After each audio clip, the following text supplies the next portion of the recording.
The New Atlantis of Lord Bacon. We have to place this type of thinking within some type of historical reference frame. We cannot estimate a work of the 17th century by the concepts of our own time. We must therefore consider it in the background of the conditions which produced it and the pressures which brought it forth into objectivity. In the early years of the 17th century, an extraordinary phenomenon burst upon Europe, and that phenomenon was the Society of the Rosy Cross. This is probably one of the great mysteries of literature, and perhaps one of the great mysteries of history. This society issued a series of proclamations, of which the Fama and Confessio Fraternitatis are the most famous. These manifestos announced a reformation of Europe, a universal reformation, in fact, a major change in the thought and life of mankind. That such works could come into existence meant that already what we call the Reformation had accomplished a large part of its labor. Man's mind was liberated from the tremendous orthodoxy that dominated the medieval world.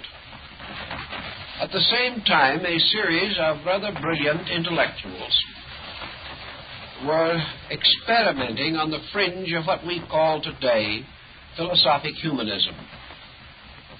Now, I'm well aware that the modern trends in humanism may be very materialistic, but such was not the original trend in the hands of these men, most of whom were devout and sincere, God-loving human beings. Humanism to them meant the beginning of the recognition of human dignity, that the individual was important. We are told that in the so-called medieval period, the individual simply did not exist. What we understand today by humanitarianism had no real equivalent in those times. Each individual, struggling for his own survival, advanced his destiny regardless of cost to other individuals. The tyranny of success was probably as severe then as it begins to appear that it is to be severe in the immediate future of our own time. Everything was sacrificed to a tremendous pressure for power. When humanism began to break through this barrier, its primary interest was in the dignity of man himself. But this dignity was built upon classical foundations. The humanists derived their primary inspiration from Plato and Aristotle and the great classical thinkers of Southern Europe and North Africa. It had not occurred to these first humanists to break the ties with the past. What rather they hoped to accomplish was to bring about a restoration of the best of the past, to use man's long journey as a way of introducing him into a new way of interpreting the available information and correcting the fallacies of the existing condition. There was no decided or distinct break with the past. There was rather a reinterpretation of past events. We can sense this in all of the utopian writings, for they have this one common theme, namely that regardless of how they sought to create the concept of a better commonwealth, they always traveled to some distant place by one experience or another, being lost at sea or shipwrecked or lost in deserts or whatever the case may be. They always came in the end to a fair place that had existed for a long time, Somewhere in the distant parts of the world was the ideal community. It had not been discovered because its location was remote and far from the ordinary courses of human trade and traffic. This ideal city, however, stood with its battlements, its walls, its moats, or whatever seemed to be the proper equipment of the time. The principal difference was that it was a well-regulated city. It was Nuremberg or Heidelberg or London or any one of the cities of the time, but reformed, enlightened, the obvious weaknesses and corruptions of society corrected, and a better and more progressive attitude reigned in this mysterious and distant city. The practical foundation for many of the utopias seems to have been the development of the cantonal republics of Switzerland. The Swiss had already come to a rather advanced sociological state, while much of Europe still languished in its own despotisms. The Swiss cantonal system, with its tolerances, with its cooperative attitude toward life, was of great interest to all practical thinkers of the time. And there is no doubt that Switzerland served as an archetype for a number of the utopian productions. But this was not the full story.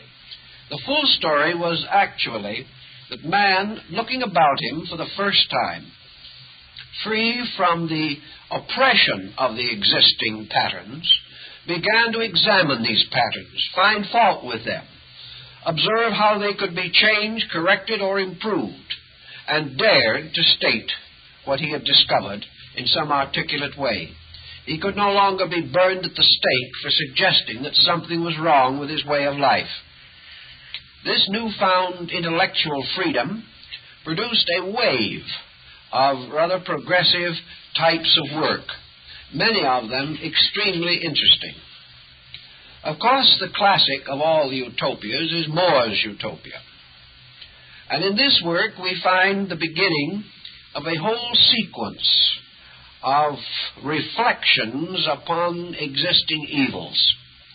Reflections, however, that did not go sour, but rather took the challenge of the time and began to contemplate how the individual would live if he had something to say about the way he lived. Instead of being the victim of an oppressive feudalism, it was now his turn to do a little daydreaming. And these daydreams became quite interesting and articulate, and in many instances undoubtedly contributed to the rise of the Western democratic concept of living. I think we can say of More's Utopia that it suffered from the common ailments of these books, namely that it was rather stuffy. Stuffy in the sense that if we read it today, we would not think it very progressive. We would feel that it was dogmatic, that it had about it too much of regimentation, that actually the individual, seeking a new freedom from one corruption, fell under slavery to reform itself, so that instead of coming to liberty, he came to a classification, which also is of some disturbance to people today, who wonder if a highly socialized system developing here would gradually destroy most of the individuality and freedom of expression of our modern way of life. Actually, of course, the authors of the utopias were not afflicting or burdening anybody. They created their characters, their cities, and their rules, and these rules never passed beyond the pages of their own books. But in spite of the restrictions and limitations of perspective that we might expect and must accept, we see that these people were working primarily toward a concept of universal education, a concept of universal suffrage, a concept of equality, of opportunity, of equity, and of the rights of man before the law and court of his time. Each in its own way was a proclamation of a Bill of Rights. Each author found as he proceeded that his city became ever more difficult to govern, Therefore, he had to continue to do what we have done, make new laws to maintain old ones, until his utopia was as law-ridden as many of the communities he sought to reform. This experience we also have inherited from him. But in the main, he was looking for something, and he was determined to find it. And his books had tremendous appeal. When More's Utopia was issued, with the idea that there was a mysterious island on which this wonderful city stood, hundreds of people went to sea captains and tried to arrange for passage to this imaginary city. They felt that regardless of any other situation, they would rather live there than any place they knew about. This led to some confusion, but gradually the pressure subsided, and men began to realize that this utopia was an inner experience, something that man was seeking in the form of a hidden empire within his own consciousness. The next of these interesting utopian works, of course, was Campanella's City of the Sun. This was the work of a theologian, but he was well persecuted by religion for his efforts also to create the concept of a way of life which was harmonious with God and fair to mankind. Campanella recognized that ecclesiastical tyranny was no less than that of the civil courts, and that it was not much different whether the individual be dominated by the clergy or by the aristocracy. This, as you can well understand, was not particularly pleasing to the church, and it moved in upon Campanella and treated him pretty badly. But the principle involved was the same, that this escape from domination also had to mean escape from superstition. It had to be release from spiritual authority, which in partnership with temporal authority afflicted the common man.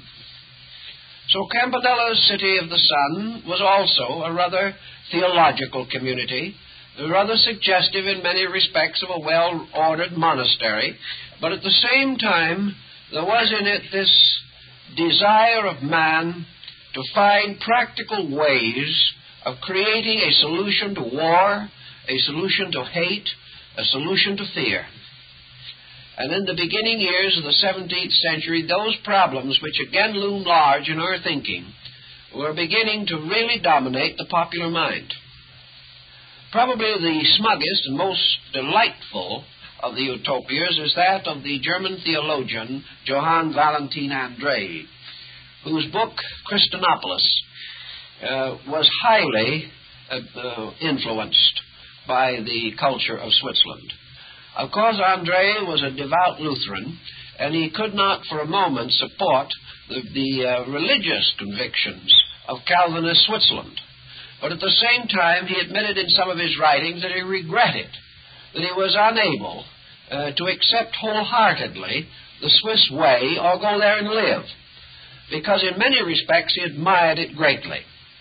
But out of his entire experience, he began to develop a more or less Protestant theological utopia, in which, guided by the essential principles of Lutheranism, there was to be this new community dedicated to the equality and fundamental security of men.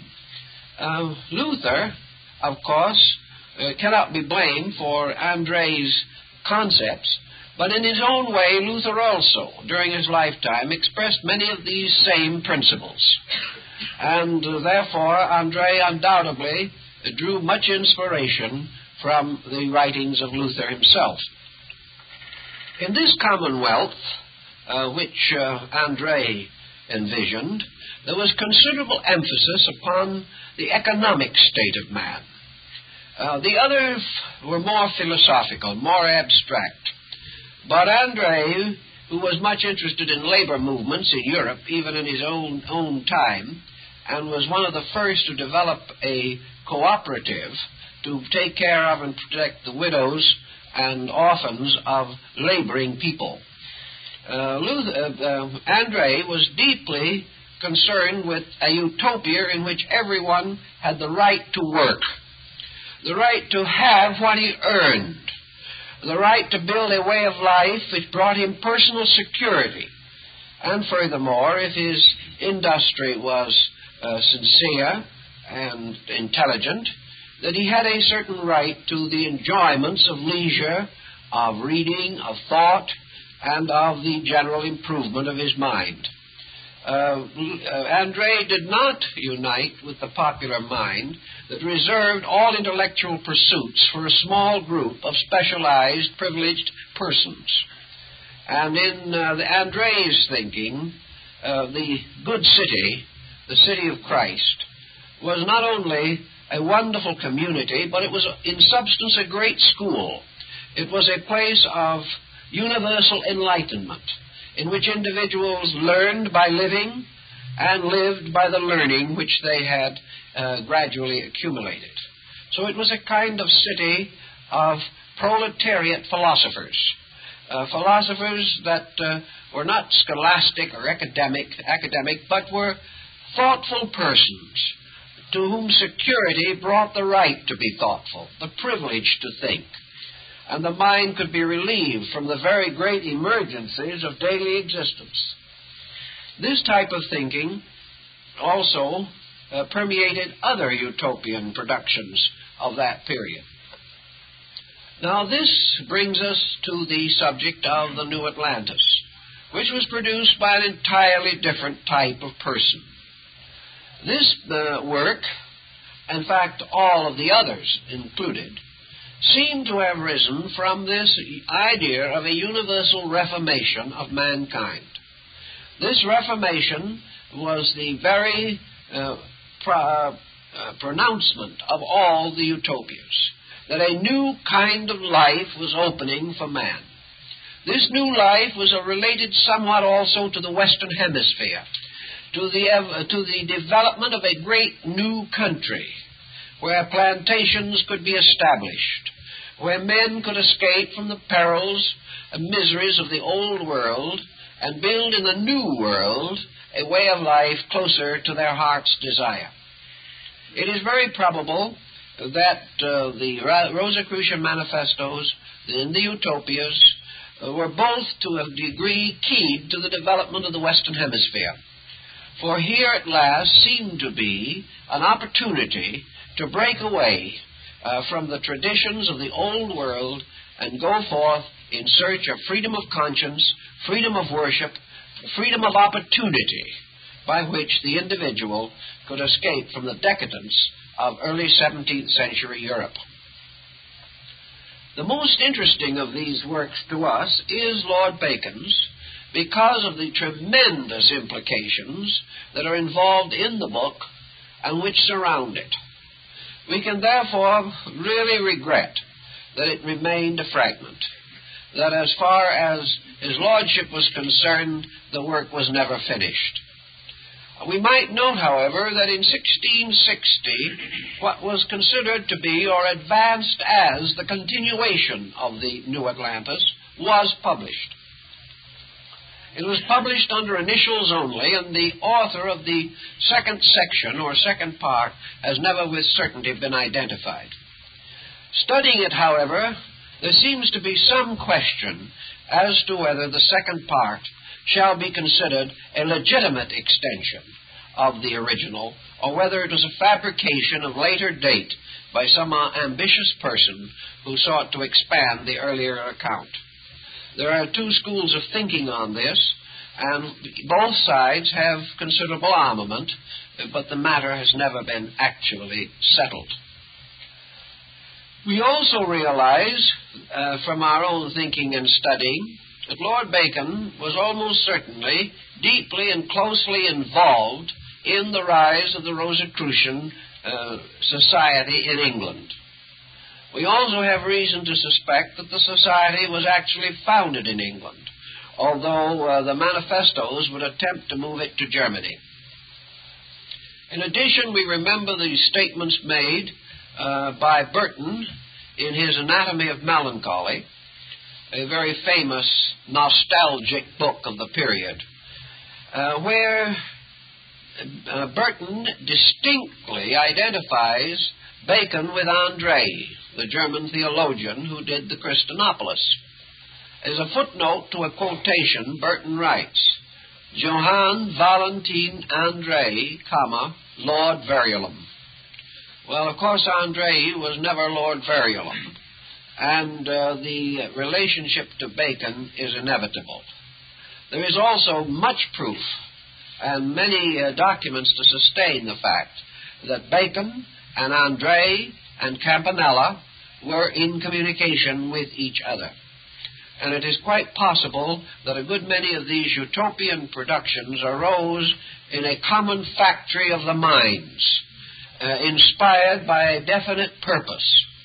And that purpose was to support and advance the universal Reformation as expounded in the Fama and Confessio Fraternitatis.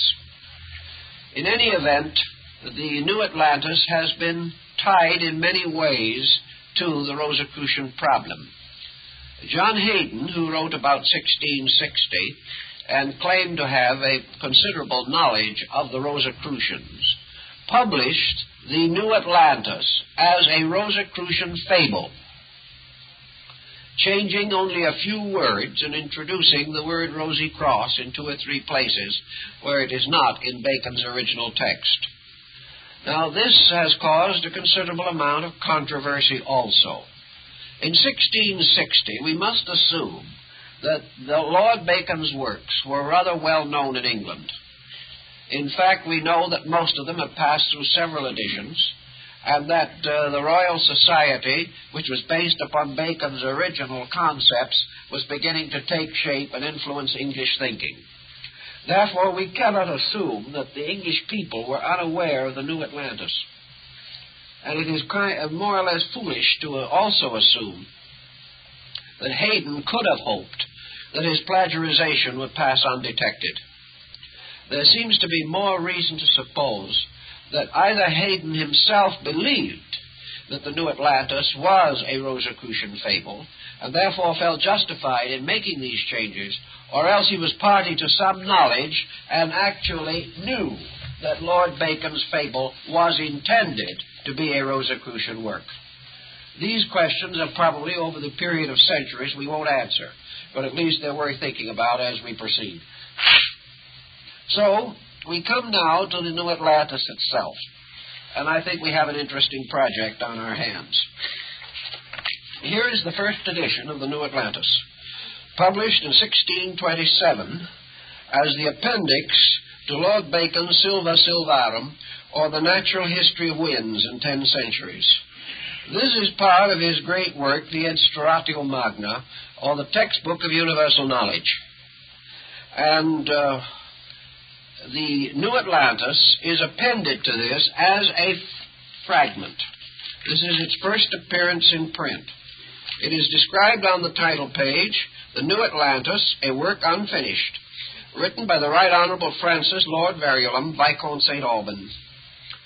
And the lower part of the title page, there is a rather interesting vignette.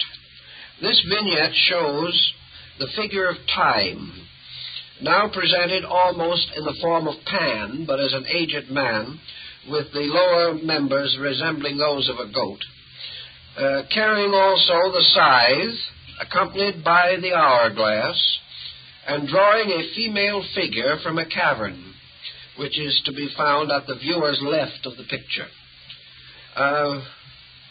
The Latin motto which surrounds this central device reads that in time all that is hidden shall be made known. This is a rather interesting cryptic title page, and is found only on very few books. This particular woodblock, there's an interesting thing that perhaps would interest you in connection with it. This particular woodblock does occur on some other books. I have traced it on an English cookbook, which is quite intriguing. This cookbook was published about the same time as this book, and theoretically the printers had these devices available. The cookbook in question came out in 2 editions in the same year. One edition carried this little vignette, the other did not. They were both published the same year, about in the middle 1630s or thereabout. A copy of the book without the vignette can be bought in the book trade for about $25. The only copy I have seen listed of the edition with the vignette of the same year was priced at £700. The text is the same. No one seems to know why. The answer seems to be, at least, that all through this literature of this period, we have what might be termed landmarks, peculiar markings to identify or signify things of importance. I suspect strongly that if we went through the two editions of the aforementioned cookbook, we would find that they are not printed from the same type, although they were printed in the same year. I think we would also find that the copy that contains the vignette is ciphered, that is, has a code running through it. The other copy does not. A number of persons probably are aware of this, and one by one the available copies of that particular edition have disappeared from public availability.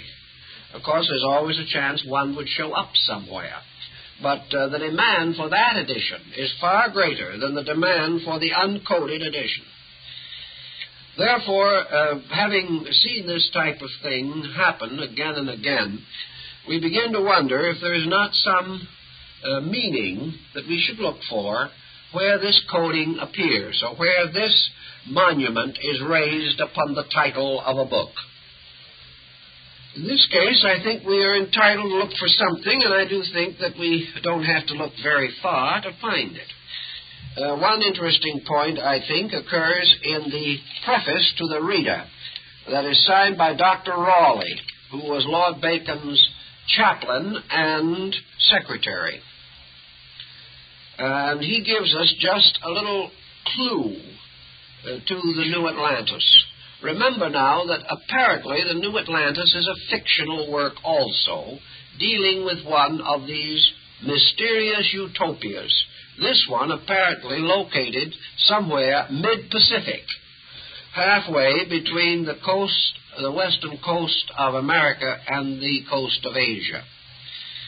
But in any event, Raleigh writes, "This fable my lord devised to the end that he might exhibit therein a model or description of a college, instituted for the interpreting of nature and the producing of great and marvelous works for the benefits of man, under the name of Solomon's House, or the College of the 6 Days' Work.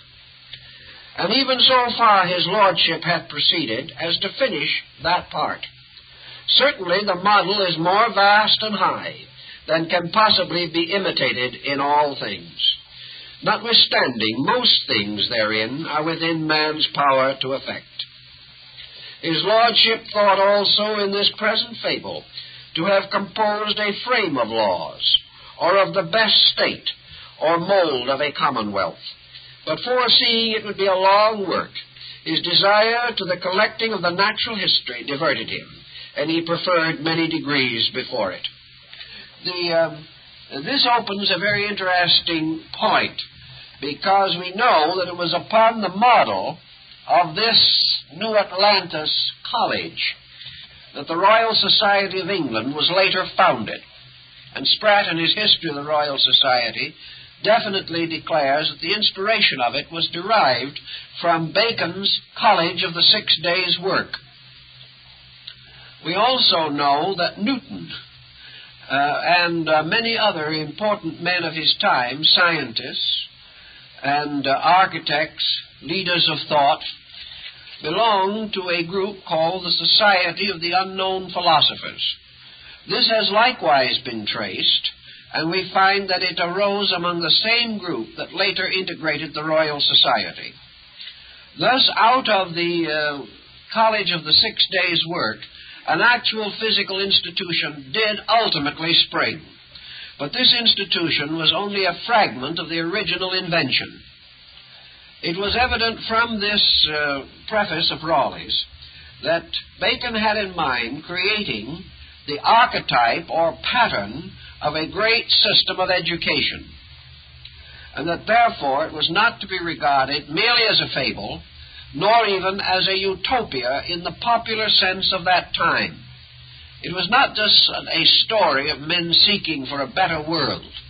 It had to do with something which in the development of the account we are impelled to assume already had an existence. And that like several of these other utopias, these distant places hidden from men implied perhaps a secret society or a secret association of persons that actually did exist, as in the case of the guilds, where the concept of a social commonwealth existed long before it burst through to become a political equation in European history. In any event, this is the idea of a great college or school that was to be built.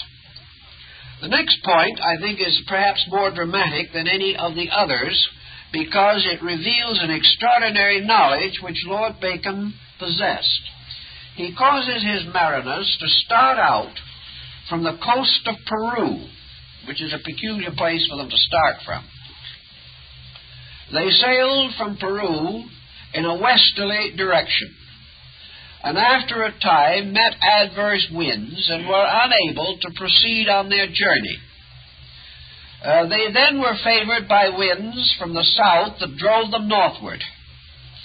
And where, or in what locality, we are assumed to suppose that the discovery of this mysterious island of the wise men took place, we have no way of actually estimating. Various opinions have been advanced on this also. Perhaps this supposed area was somewhat near to what we now know as the Hawaiian Islands. Perhaps what was really implied was some of the primitive cultures of the South Pacific. In any event, several points are of interest, particularly to Americanists who have been working in this area. The principal thinking is based also upon certain words used by Lord Bacon, which in his time were meaningless, or entirely beyond the general comprehension of the day. Some of the points that he makes in here were not finally clarified until the present century. Yet he seems to have had some basic knowledge about these older places. For example, in one place in the New Atlantis, we have this sentence: "Yet so much is true, that the said country of Atlantis, as well as that of Peru, then called Coya, as that of Mexico, then named Tarambo, were mighty or proud kingdoms in arms, shipping, and riches." Now this is more than just a guess. In some way, Bacon was in possession of certain facts. The Kolua, which is the present pronunciation of the word which Bacon calls Koya, was the name for an ancient level of classical and cultural attainment of almost prehistoric Peru. This was not known in England or anywhere else at the time of Bacon. But it is quite possible that this particular group of Koya, symbolizing a prehistoric Peruvian culture, fits into some of our modern archaeological needs in our own present-day effort to trace the antiquity of Peruvian culture.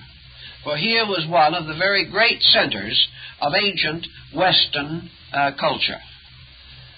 Poindexter, in his study of the Inca, has also noted that in the description of one of the great personages of Solomon's house, it is described by Bacon that he wore a turban-like hat or cap, in which was placed a stalk of wheat. This stalk of wheat occurs in ancient Indian pictures of the Incas, and the great leaders of the Peruvian culture used the stalk of wheat as a scepter. Now, we don't know how Bacon might have known this, it is possible that some of these records were brought back. But he seems to be working from something more than just a fabled interest in a situation. There is some possibility, though we have never been able to pin down the facts with certainty, that Bacon was with Drake on one of his voyages to the Western world. It is also possible that Bacon, because of his extraordinary connections, was able to do something that no other European before him had attempted to do, and no one since his time had thought of doing. Namely, that Bacon was aware that a great system of culture, including mystery schools and initiation into secret orders, did exist in the Western Hemisphere prior to the advent of the colonization scheme. And also that these cultures had reached a very high degree of attainment in Peru and in Mexico. Is he telling us then, in the story of his New Atlantis, that he has actually learned that this mysterious college of the 6 days' work actually existed in the Western Hemisphere prior to the advent of the Spaniards? Was this wonderful city of Mexico, for example, which Cortes described as the most beautiful city in all the world, the Venice of the Western Hemisphere, was this city actually also a great cultural center? Did it possess some institution which could have inspired the idea of Solomon's house, and also inspired the general concept of Bacon's mysterious island of the blessed, which he called Ben Salem, or in the larger sense, the Son of Peace? This particular possibility, that Bacon was aware that an ancient cultural foundation existed here, may have an interesting bearing on our general thinking. The New Atlantis also makes another point concerning the Old Atlantis, which is important. It states in here that the Old Atlantis was not destroyed by earthquakes, as some of the Greek writers had presumed, but that it was destroyed by water, and that this water did not completely inundate the land, but it did rise to a considerable height for a time, possibly due to great tidal waves or some other catastrophe, and that this water, rising to a height of 30 or 40 feet, destroyed those living in lower areas who were unable to escape its devastating action. But some did escape and did hide themselves in higher ground, and therefore did survive the catastrophe. Bacon takes the attitude that this also occurred while the Atlanteans had sent a great fleet against the Athenian states, and that this fleet probably either destroyed during the journey or ultimately unable to return, made no effort to restore the ancient land, but were either exterminated elsewhere or absorbed into the cultures of other people. But at about the same time, Tarambo, the then ancient city of Mexico, also then led an expedition against the island of Ben Salem and threatened to exterminate the wonderful city where stood the College of the 6 Days' Work. This expedition also failed, not because the people of Ben Salem destroyed the invaders, but because the invaders, returning to their own land, after having taken an oath not to further disturb the peace of this fabled city, were later destroyed by the wrath of God in the form of floods and other natural disasters. This concept does agree, in some part at least, with the records that we have here in the Western Hemisphere of the destruction of the continent of the islands of mud. For in the Aztec and Maya chronicles of the destruction of the ancient land, the same idea as Bacon himself gives us is developed, namely that these mudlands sank or were brought so low that they could no longer sustain habitation, that these low areas were turned into great bogs of mud, and that in this disaster numerous persons perished, but that others were saved and did escape to other areas where they built a new world.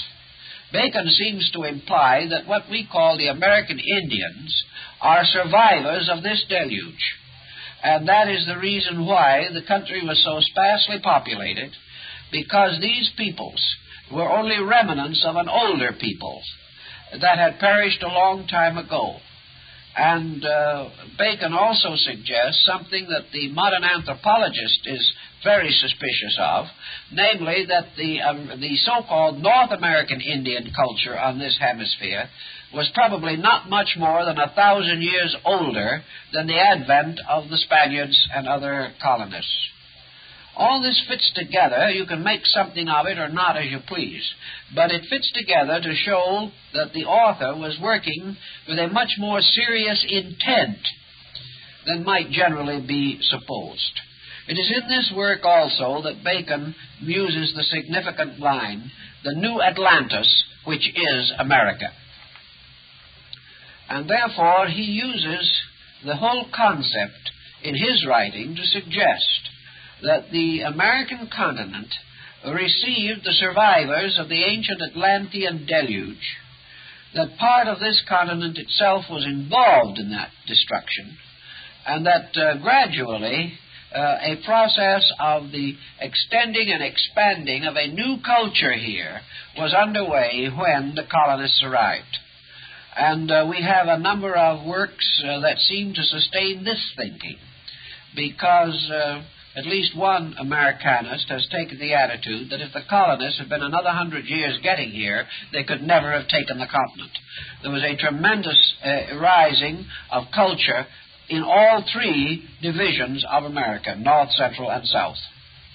And this culture, had it grown somewhat stronger, would have reached empire and dominion in its own right. Therefore, perhaps it was a rising culture, restoring itself from an older and previous destruction. It has always been among esotericists a habit to refer to the American Indian as an Atlantean, and this would actually support Bacon's position, although our thinking was unknown in his day. With all this, however, I think we have to be very careful that we do not become too much involved in the geological implications of the story, unless we want to stay there for a while and work with it, because certainly there is possibility in this direction. But there is also possibility that Bacon used his Atlantis fable almost precisely as Plato had before him. Plato, of course, in his preparation of the Atlantis account, also ends in the middle of a sentence. His concept of the Atlantis is also a work unfinished, just as Lord Bacon's was. And there may be intent or reason for this. It may be, in truth, that the stories both deal with an unfinished product that only time can finish, as only time can place the capstone on the mysterious pyramid on the United States seal. In any event, there are several possibilities in the Atlantic fable. The one thing that we know is that psychologically, the past, or that which has gone before in the life of an individual or in the collective folk consciousness of a people, is gradually submerged by present events. Therefore, psychologically, the vast tradition of a people retires from a conscious objectivity to a subconscious subjectivity. Little by little, we build over the surface of the past until this past seems to retire into an obscurity and darkness. Yet periodically and under certain pressureful circumstances, this past bursts through out of its own subjective darkness and has a distinct and definite bearing upon our present way of life. Some have held that Plato, under the fable of the lost Atlantis, described the fall of man. or the fall or destruction of the Golden Age, which preceded the present experience of mankind. He could only mean by this the fall of man from a state of spiritual luminance into a state of material obscuration. That perhaps this fall of man is therefore the descent of the human being into the material world and the creation of a physical material dilemma in which his ancient spiritually awakened state is no longer remembered by him. As the child coming into birth loses all memory of a pre-existence, so man, gradually descending into materiality, loses likewise all record of any previous conscious experience. This in turn leads gradually to the fall of human consciousness into the darkness of material embodiment.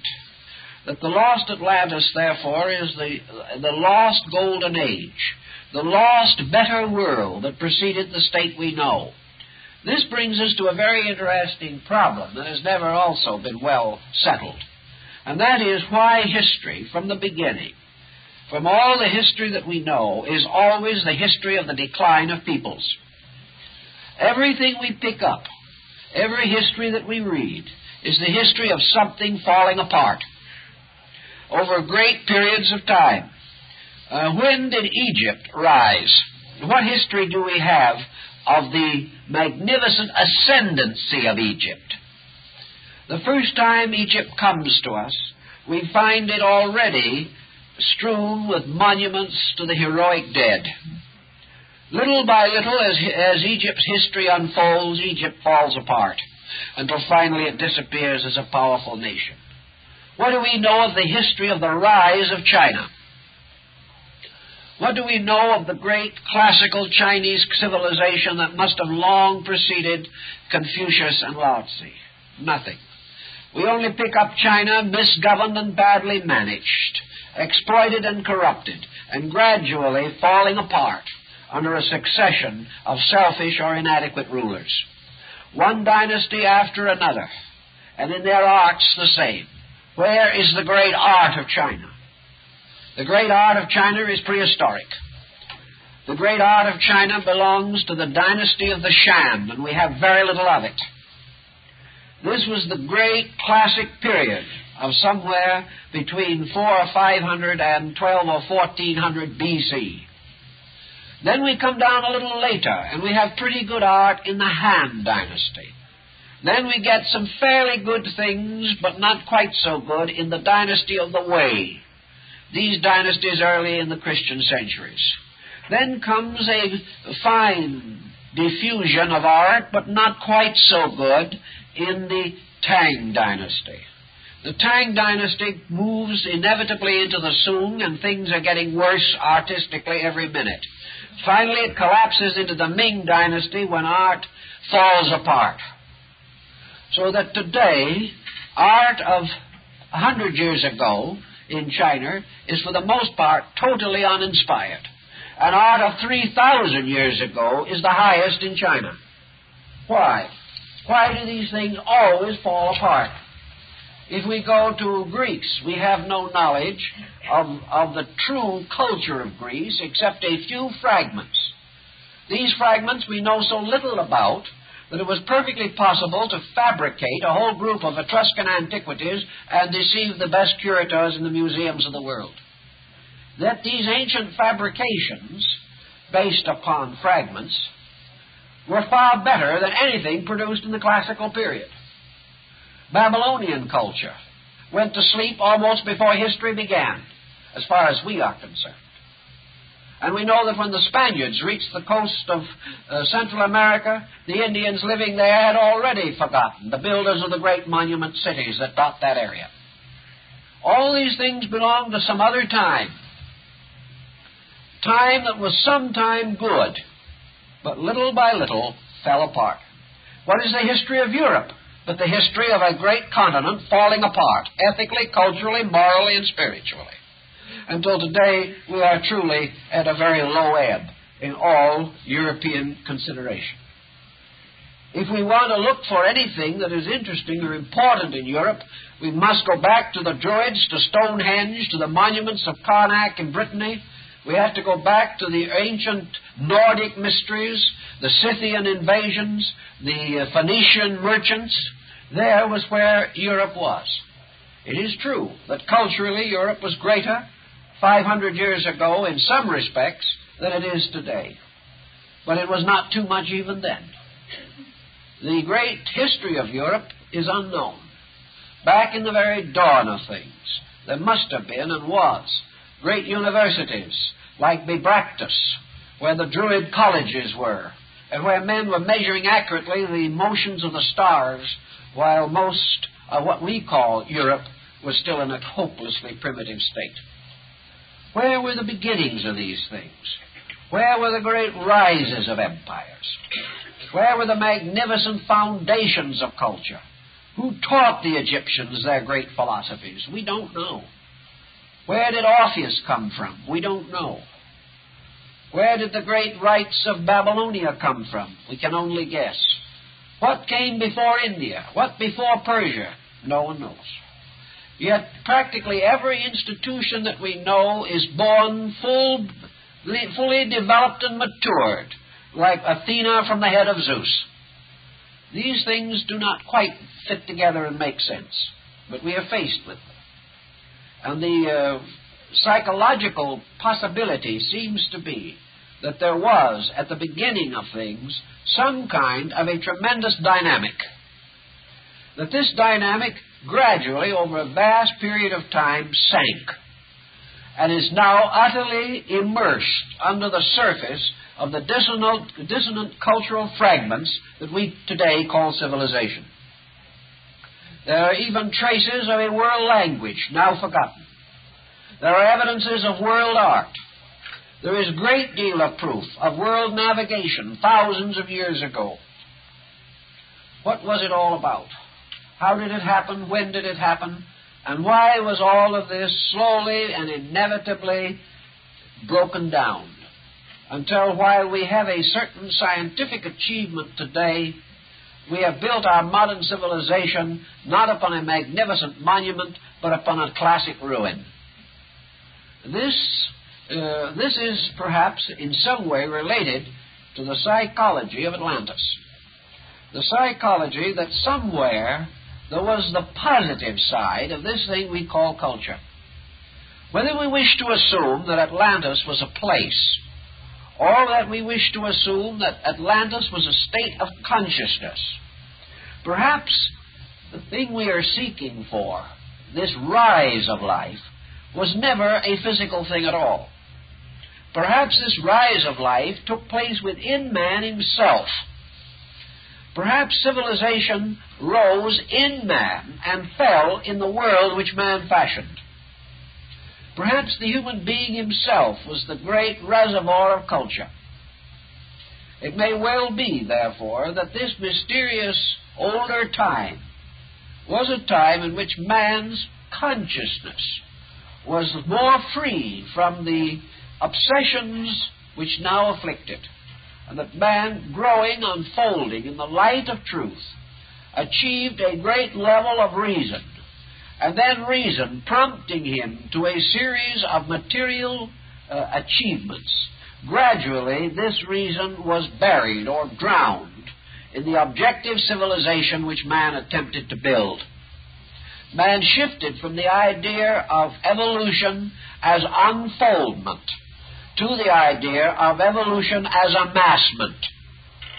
And in this, his whole pattern of existence began to fall apart.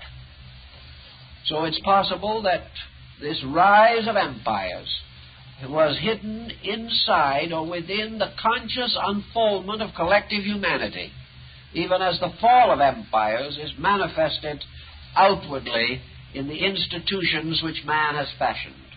Certainly at some time we got off on the wrong foot, and we have never been able to get back. But prior to that, perhaps we were on the right foot, and perhaps in this case our great problem was that we were building great persons unfolding great principles within ourselves by natural means. And somewhere along the line, this unfolding intelligence took the bit in its teeth and turned upon its own source, attempting to apply itself to the conquest of other things rather than to the continual unfoldment of its own nature. Such a psychological situation, did it arise in a person, would result in the same composite confusion that we seem to find traced in the civilization of our world. In any event, it's something that perhaps we will find of interest if we consider it. We know that Lord Bacon was primarily an educator. We know that he attempted a complete restoration of the learning of the world.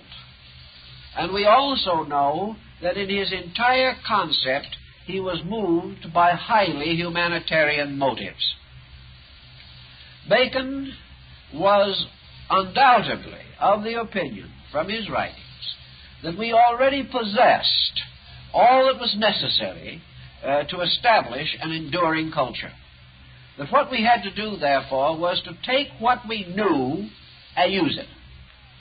It did not occur to him that we are in the presence of a great emergency in which the knowledge that we possess would be inadequate. I think also in the Instro Ratio Magna, particularly in that part which is called the Scala Intellectus, or the ladder of the mind, Bacon points out that there is no need for an emergency. That emergency thinking arises from breaking the proper sequence of mental development. In other words, there is no real reason why a world should ever be in crisis. The reason why it is in a critical state is because groups of persons or whole generations of persons neglect those forms of knowledge which prevent crisis, and therefore suddenly awaken in a critical situation, largely due to the neglect of common facts. Incidentally, these travelers in a distant watery expanse finally reached the island of Ben Salem. And here they found a fair city, well governed. And here they were welcomed by a Christian people who had been converted centuries before by a wonderful miracle wrought through St. Bartholomew, by which the Scriptures had reached them in a mysterious ark-like box floating on the sea and guarded by a pillar of light. In any event, when these mariners reached this far distant and apparently inaccessible place, they found themselves in the presence of a cultured people, receiving them kindly and with all humanity, and willingly sharing with them much of their knowledge and their understanding. Now, in the midst of this fair city was this mysterious house of Solomon. And it was here that stood in glory the college of the 6 days' work. Now, the masters of this college, those who were the governors and leaders and instructors in the house of the 6 days' work, were rarely seen even by the inhabitants of Ben Salem. They lived strangely alone and apart in their great university city. There seems to be no clear insight as to where the student body came from, incidentally, which might cause us also to wonder about the story a little, and to suspect that we are dealing with double talk.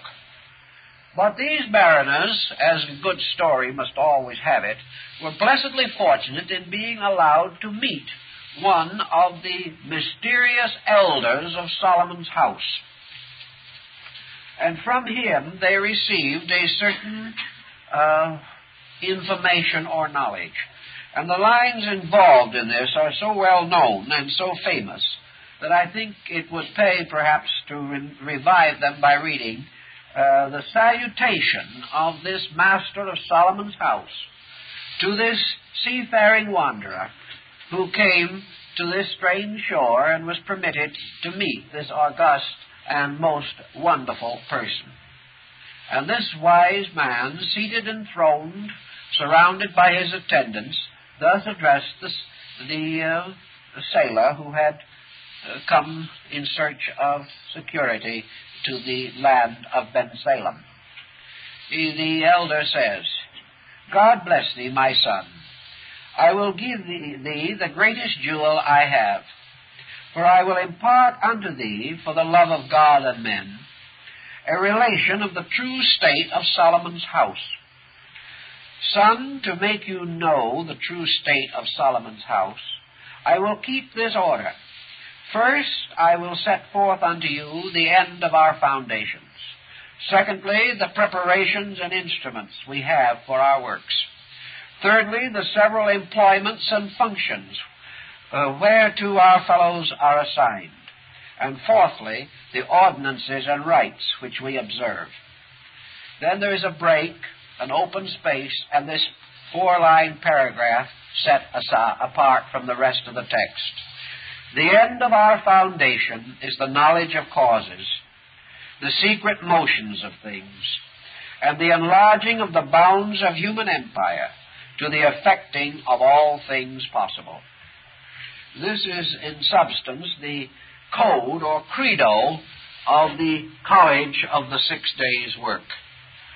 That the end of all of our foundation is the knowledge of causes. Now this is really one of Lord Bacon's most profound scientific statements, and this in itself entitles this work, as Dr. Raleigh points out, to be included in a scientific text. In the school of the 6 Days' Work, the first and most important consideration is that men shall know the causes of things and the secret motions of things.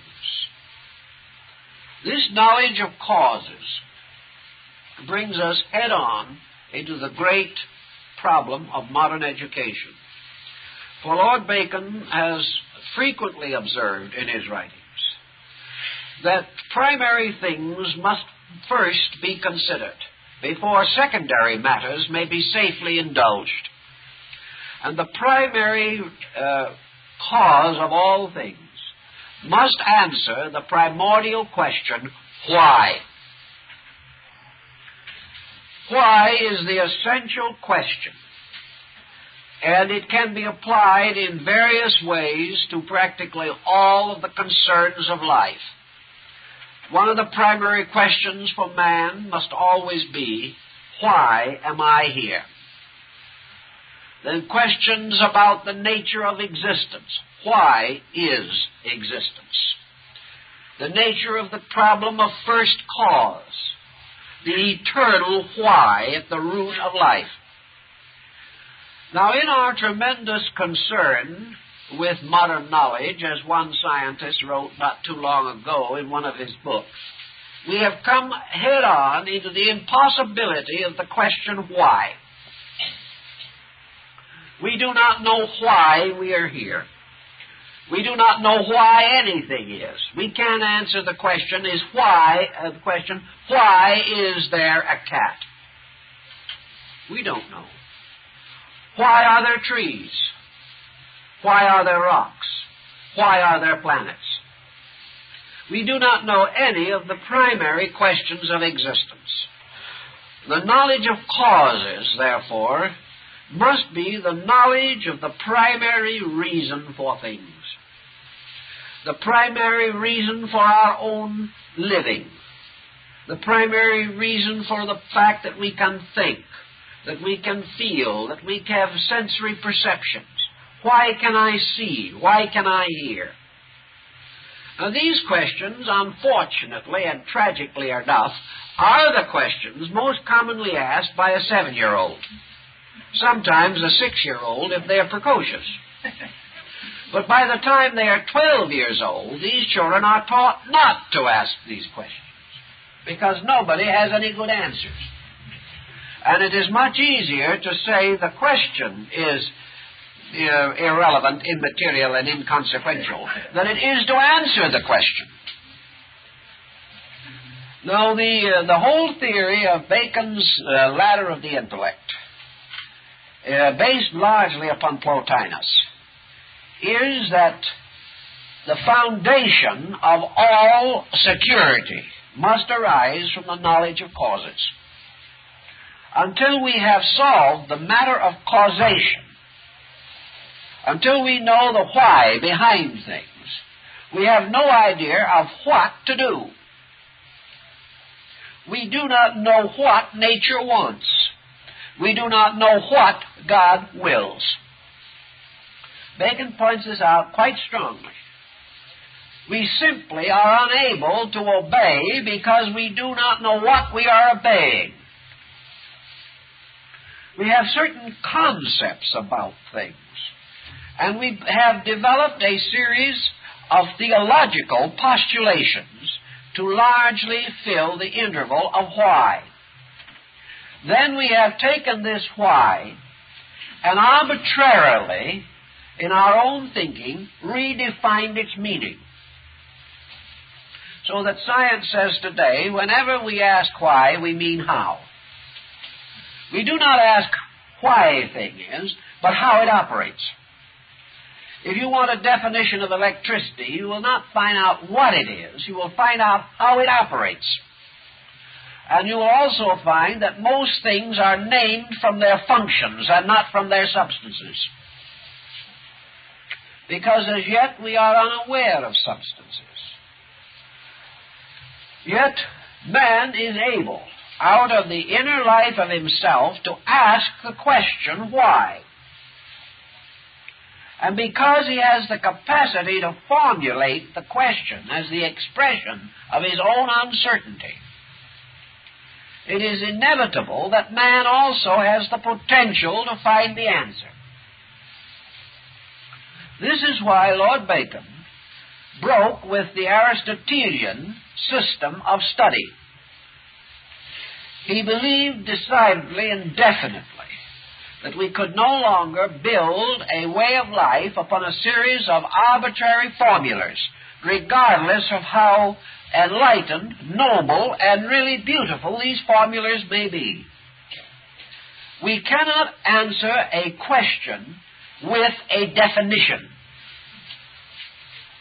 We cannot answer why by going into a long and rambling discourse on what other people have thought about why. To Bacon, therefore, the problem of the great university had to do with the correction of the direction of our effort. That instead of first attempting to swallow the entire world of knowledge in a single gulp, the problem that confronts us is to discover the nature of causes, to head into this rather than away from it. Instead of regarding the problem of causation as a taboo area, or a place where only madmen and mystics dare reside, we have to begin to think of the directing of the faculties of man to the discovery of why, or of the nature of causes. Now, it is obvious, as Lord Bacon also points out, that we have certain instruments whereby it is conceivable that we might be able to find the answers to why. These instruments include tradition, which is the best that we have learned from the past; observation, which is the living and immediate contemplation of the fact; and experimentation, which is the effort to reproduce universal processes under the disciplined, controlled methods of laboratory technique. But altogether, the direction of this effort must be not from the self out into the world of phenomena, so that that individual who memorizes the most definitions is the most learned. Our problem is to look into the cause, and it is obvious that we have only one possible instrument for the investigation of causes, and that is ourselves. In some way, we must turn the direction of our inquiry. We must turn it from the accumulation of external facts and the extension of external usages to the discovery of the essential fact, namely, what the nature of cause itself requires or demands of any process. For what we are doing now is following lines of effect, but we have not demonstrated the validity of cause. We have not found the basic reason for life, the basic reason for our own existence, nor have we found the underlying truth principles upon which science, philosophy, and religion should be built. So the College of the 6 Days' work is based, of course, upon the idea of the 6 creative days in which God fashioned all things. And this is brought down to a microcosm, or to the power of man himself. And in the beginning, God said, "Let there be light." This is the beginning of our problem. And also in the very early part, God divided the heavens from the earth. The heavens being the abodes of causes, the earth being the area of effects. And He placed certain powers in the heavens and certain powers in the earth. And man has advanced continuously regarding the lower hemisphere. He has explored the earth and continues to explore it. And under the heading of earth, we mean not only the planet, but the entire material diffusion of galaxies in which we exist. But heaven, as the nature of causes, the internal, the root of ourselves, remains unexplored. So Bacon would have us revise our entire thinking and seek first this root. And having discovered this, we are then in a condition and a position to advance all other forms of knowledge. For becoming aware of the universal purpose, we then have enlightened reason and incentive to advance that purpose. Whereas now, each person, considering differently the meaning of this basic purpose, each proceeds in his own way, in conflict with others, and there is no common agreement even as to the simplest of the spiritual values of life. So this is the beginning of his foundation, and it is also the purpose toward which all knowledge must lead. For it as surely as this is the beginning, so, as he says, it is the end. For the end of all knowledge is not the increase of empire, but finally is the full knowledge of the causes of those things which we have previously examined. So that in any direction that we turn, cause becomes the great consideration. We must discover the nature of the basic principle in which we exist, and which exists in and through us.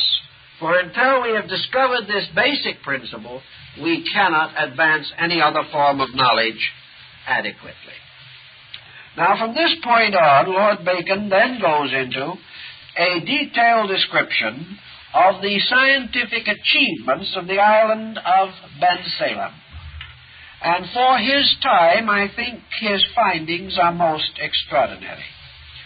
For he declares that in this great college, we have to face an entire system of life based upon continual research into the natures of things, to discover their reasons and their purposes, and also how these reasons and these purposes can be directed to the security and improvement of man, so that in the end man shall attain all good things that are possible to man.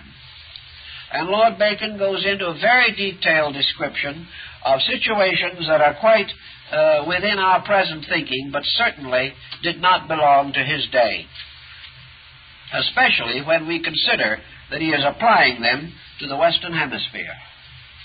He tells us, for example, that there are in this great house of the 7 days' work, the house of Solomon, the wise king, schools or divisions set up for the study of all special and difficult subjects, that there are tunnels that have been dug into the earth so that man can understand the nature of things beneath him and behind him and below him in all of the walks of nature and of life. And there are towers raised to the sky for the contemplation of the stars and the measuring of winds and currents in the air. There are all kinds of laboratories for experimenting with medicines, with dyes, with all kinds of contrivances and machines. There are houses of inventions, where the most skillful of men labor to perfect all manner of device by which the common good shall be advanced. All these things are parts of the natural and proper labor of Solomon's house. And in the mysterious appendix work, which I mentioned as being published about 1660, there is long ahead of any development that we know of bearing upon it, a discovery or description of a method of transmitting messages by telegraphy. How it is possible through sending impulses through the air which can be read at a distance. Messages can be communicated because these impulses are of different lengths. So we have all kinds of strange knowledge implied in these things. And it was the advancement of this phase of the problem that undoubtedly inspired the foundation of the Royal Society. But we cannot stop here, because Lord Bacon then proceeds to explain how this country, though isolated, so that other men cannot find it, and this great school, hidden by nature in the most distant parts of the sea, although others are not aware of its existence, this school has sent, under various pseudonyms, or in secret, or incognito, its scholars and its students to every part of the world. And there are 12 who travel everywhere about the earth, gathering all the knowledge of men and bringing it back. And there are also others who, perfecting knowledge within the mysteries and confines of Solomon's house, do in secret go back and diffuse that knowledge in other lands without revealing where it comes from. So that this house of wisdom is a kind of secret house raised in the world, to which persons can go under certain conditions, but only under certain conditions. Now, in most of the utopias, these conditions are approximately the same. The individual must be shipwrecked, or he must be totally lost, or he must be on the verge of terrible disaster, when there is no longer any hope of his being saved, as in the case of these sailing people, who, having no longer any provision, were on the verge of death when they found this safe harbor.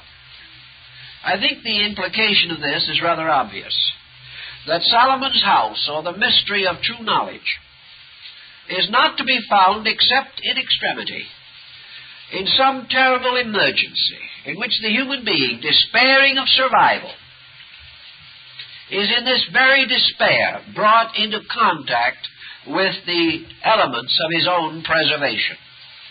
The general theme behind all the utopias is that men will not turn to this kind of essential knowledge until they despair of survival by any other means. That by nature the individual is self-centered and self-purposed, that he will continue in his present courses as long as he can endure them. And it is only when he recognizes the immediacy of an ultimate disaster that he prays earnestly and genuinely for salvation. And having thus addressed heaven, having in this way sincerely opened his heart, having asked as the ancient American Indian did, that the elders of the true ones will show him the way, becoming thus humble in his own spirit, then he discovers rising before him the blessed city of the utopias. This again suggests the journey of man in his quest of essential knowledge, that it is only in some terrible crisis that the individual will come face to face with his own inadequacy. And the apparent indication in all of it is that this utopia, this House of Solomon, is in some way always accessible to man. It is never more distant from him than himself, but it is not to be easily found. That agents and messengers from it are constantly going forth, and also that all the news of the world is brought to them, but they themselves are concealed.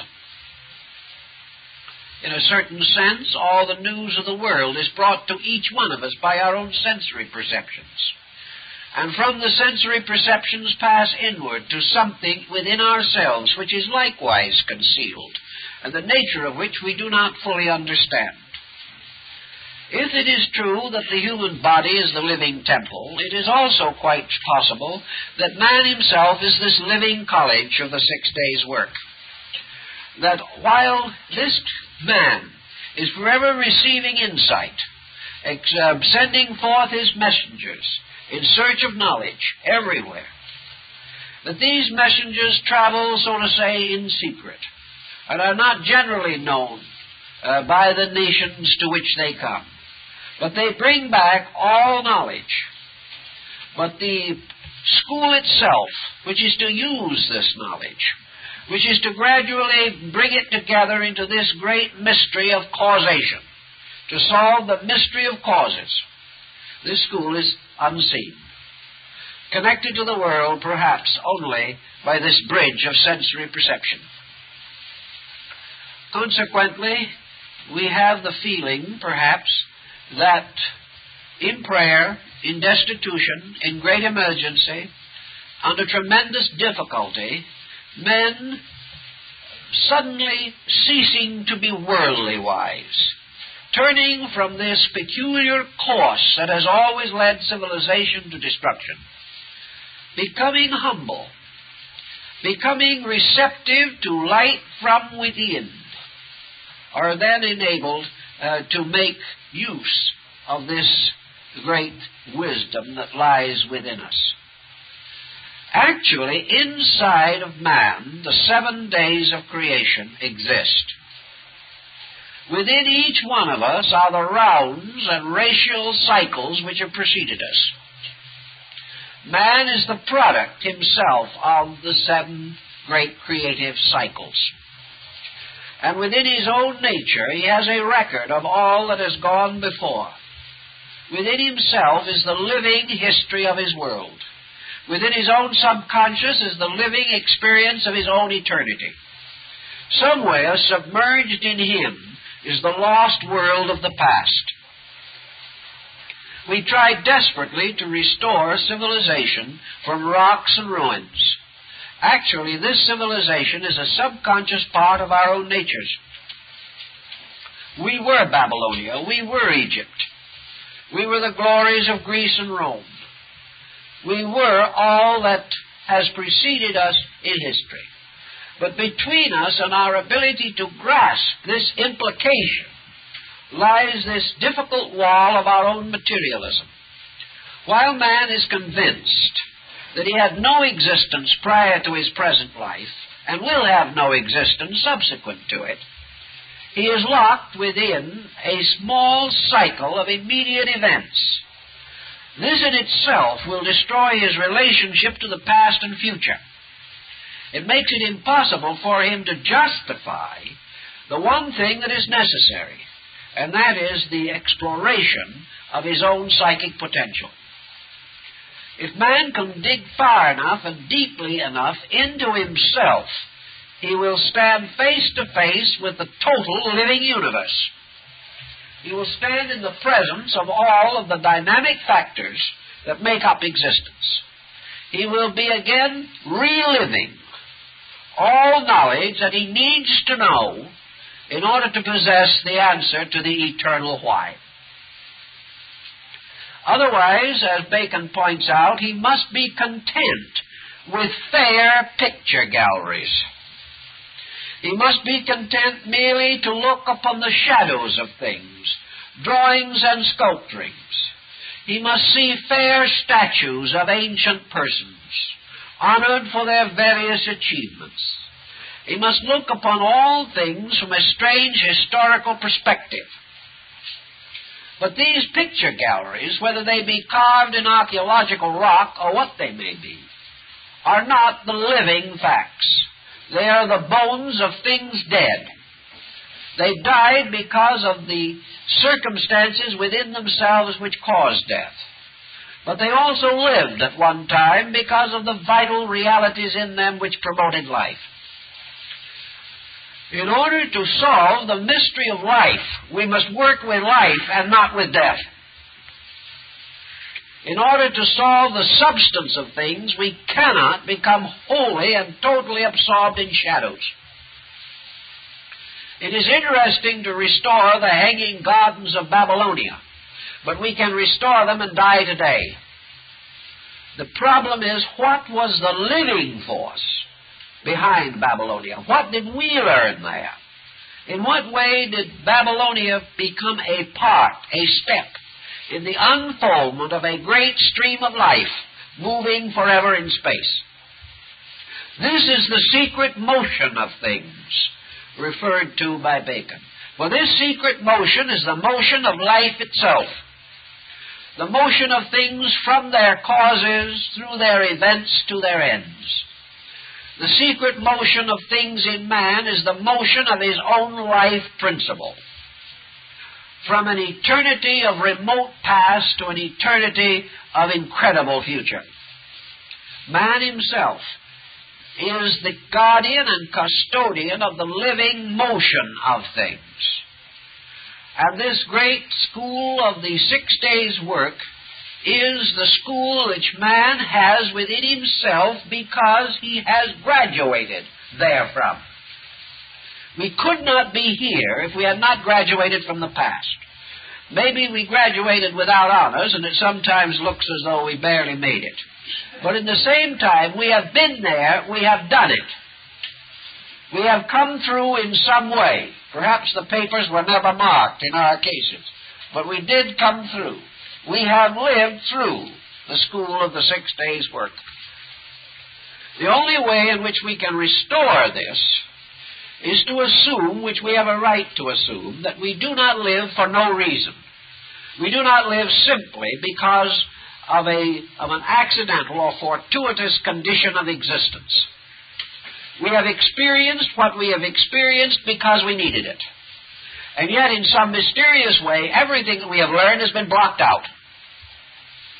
Now, the reason why it was blocked out seems to be that it was because we would be unable to carry the full weight of this previous knowledge and at the same time have integration to go forward. It is perhaps true that for the average person, the weight of the past would be too heavy a burden upon his consciousness, that he could not survive. Yet in nature, it is not necessary that this entire itemized statement be forwarded. It is not necessary that we be confronted with each separate episode of perhaps a long and delinquent career. What is important to us is that out of the totals that are brought forward, out of the balance sheet of things, we shall come into some definite, basic comprehension of value, of reason, of purpose. That we shall sense our relationship to a living world rather than to an academic formula. Some way education must pick this up. Education must sometime make possible that the student shall understand through the conscious experience of bringing the faculties and powers which he has already created into focus and to use them to estimate the next thing that he must do. Until we get some of these principles more or less clarified in our thinking, we are going to live and die haphazardly without fully utilizing the energies and powers which we possess. It is hoped in Bacon's thinking, and certainly in his concept of the Royal Society, this is clearly brought out. That gradually all knowledge, particularly among Western nations, will be brought closer and closer into harmony with one grand, universal, idealistic concept. That it will no longer be necessary for man to dichotomize between religious knowledge and material knowledge. That man shall recognize one world, one universe in which he exists.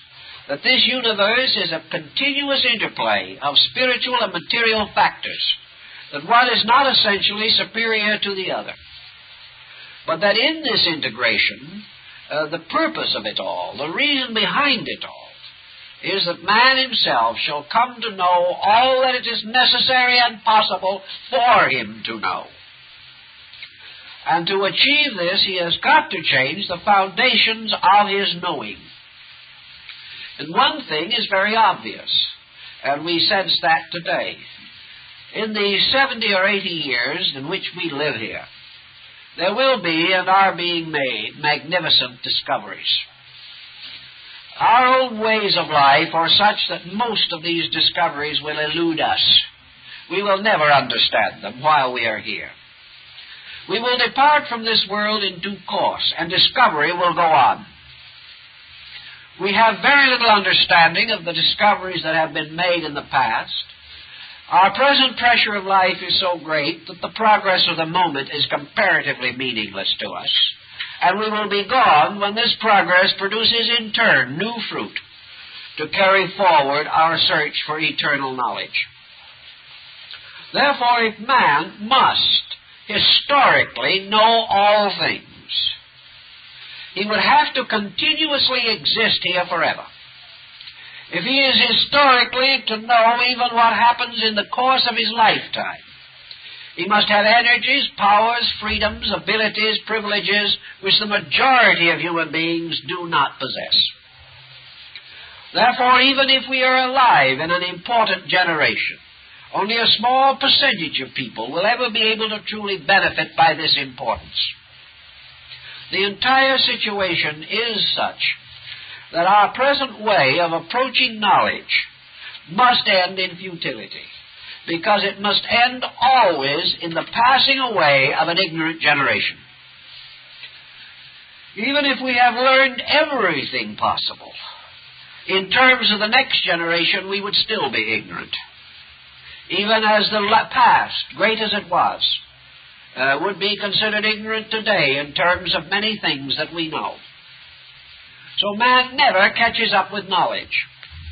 Man never has been able to experience that kind of apperception which cuts through time and makes it possible for man to become immediately aware of the total value of existence. There has to be some way in which man can break through to reality. There has to be some way in which the individual can come into possession of that which he consciously, subconsciously, or unconsciously knows. The mystic has tried to solve this. He has solved it on the basis that he exists in a universe of eternal now, in which everything that ever has been, is, or will be, is in a state of suspended immediacy. And that by the proper extension or expansion of his own consciousness, he can attune himself to immediacy and to the experience that it contains. I think this is probably the mysterious school of the Holy Spirit, which was part of the Rosicrucian literature. And in this school it is said that every living thing is an ABCdarian, or taking his ABC lessons. We are all ABC students in the college of the Holy Spirit. This sort of implies, as Bacon does, that this whole universe is a very wonderful school, that this is the great university, that life itself, nature, the heavens, the earth, the seas, everything that exists, is part of one tremendous educational pattern. Man's need is to become capable of adjusting his own consciousness to this pattern without falling into the net of minutiae, which causes him to be so fatally fascinated with some small detail that he loses sense of the entire magnitude of the project. This is why Bacon's emphasis is upon causes and the secret motions of things. Because our true knowledge is not to be gained in this endless questing of minutiae, but in our sudden awareness of the essential purpose of the whole thing. It is certainly obvious that man, even had he the memory of a prodigious giant, had he the memory of God, would be taxed by the innumerable things that exist to be remembered. And in this generation, the amount of knowledge to be remembered is being doubled every 10 or 15 years. No faculty of man can contain all of this information. But this information is not essential knowledge, because this information does not solve or complete the nature of man. The essential knowledge is that man shall become a completely enlightened creature, that man himself shall become self-sustaining in space, that he shall have conscious association with the larger universe around him, shall recognize his citizenship in space, and shall no longer be a lonely traveler shipwrecked on a desert island. That he shall no longer be this lost wanderer hunting for a utopia. For the whole world is in itself his college, his school. But in order to understand this and make it a vital fact, man must learn how to study. He must learn what to study.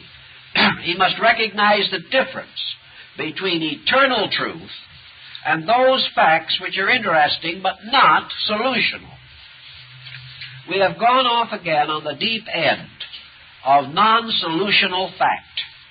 We can have all these facts and die miserably. We can continue to build these facts, pyramiding them upon one another, and still have another war with the most devastating consequences. These facts belong to certain luxuries of our thinking. They are perhaps ornamentations of our specializations, or even they may be avocations of our leisure hours. But the discovery of how to get to the moon is nothing more or less than an avocation of leisure hours.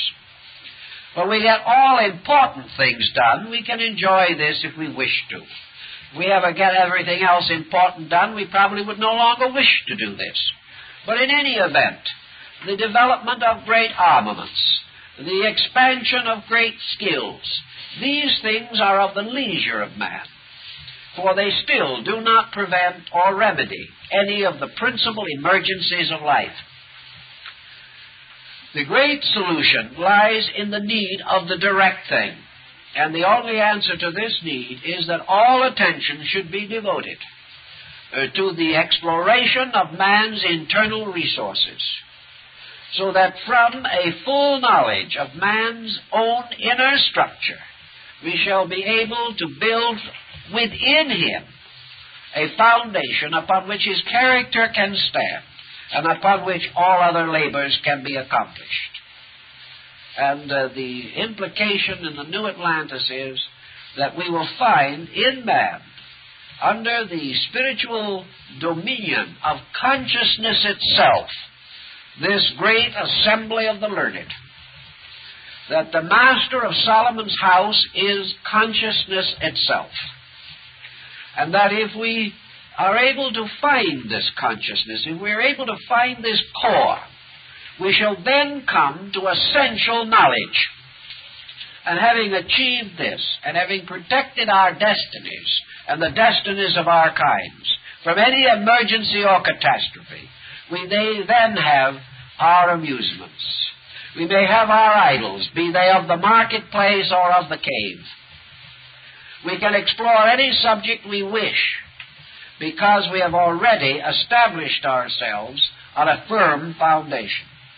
But if we attempt these diversified labors first and neglect this foundation, we shall not only suffer from lack of foundation, but will be unable to perfect these labors, because these labors, all of them, are dependent from a center of life consciousness. And until this consciousness is free to operate, no essential question that we ask can ever receive its complete answer. All answers come from within, from the same place that the question comes from. And until we answer the question inside, we will never be able to cure the ills of society on the outside. So in our emergency, when great trouble comes, and we ask divine guidance, we are actually asking the help of this mysterious college within ourselves, the college of the 6 days' work. And if we seek sincerely and earnestly after this labor, we shall certainly, in the quietude of our acceptances, receive that quality of knowledge which cannot be communicated from without, but which must arise in the sanctuary of our own hearts and souls, where only is sufficient understanding and insight available to us. So each one is encouraged to consider the importance of this great university, the university of the total past of the individual, available to him through the extension of consciousness inward rather than outward. And I think that more or less this is the larger story beneath and behind practically all of the great utopian works. Well, I think we'd better let you all get home. Thank you very much.